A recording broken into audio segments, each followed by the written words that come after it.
সেই গবেষণার মাধ্যমেই কিন্তু উৎকর্ষ সাধন করা যায়। কিন্তু ৭৫-এর পরে তো এগুলি ছিল না, গবেষণা কোনো কিছুই ছিল না। মিলিটারি ডিক্টেটররা ক্ষমতাকে কীভাবে নিষ্কণ্টক করবে, মানুষের ভোট চুরি আর ক্ষমতাকে ভোগ করাটা তারা ভালো বুঝত। কোন ব্র্যান্ড পড়বে, কোনটা পড়বে, প্যারিস থেকে কী আসবে, কোথা থেকে ইটালি থেকে কী আসবে, এইগুলি নিয়েই তারা ব্যস্ত ছিল। আবার পরবর্তীতে আবার একের পর এক আসে, আর এই খেলাই আমরা দেখি।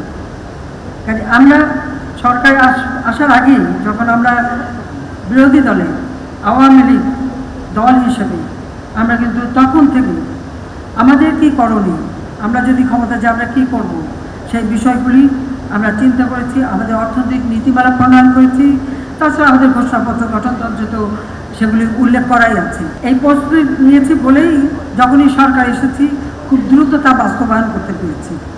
আর দেশের মানুষের ভাগ্য পরিবর্তনে আমরা সচেষ্ট হয়েছি এবং তার শুভ ফল আজ দেশবাসী পাচ্ছেন। একটা মিলিটারি সরকার যখন আসে তখন দুর্নীতিই তাদের নীতি হয়ে যায়। খেলাপির এই কালচারটা কিন্তু ওই মিলিটারি ডিক্টেটর জিয়ার আমল থেকে শুরু। ওয়ালটন ফ্রিজ কিনে অনেকের মতো আপনিও হয়ে যেতে পারেন মিলেনিয়াল। সেরা পণ্যের সেরা অফার। কিছু এলিট শ্রেণী তৈরি করা, তাদের কিছু সুযোগ দিয়ে দেওয়া, তারা জানতো যে লোন নিলে তো শোধ দিতে হবে, এই না আবার তো মাপ হয়ে যাবে। এই যে চিন্তাভাবনাটা, চিন্তার যে দৈন্যতাটা, এটাই আমাদের দেশকে ধ্বংসের দিকে নিয়ে যায়।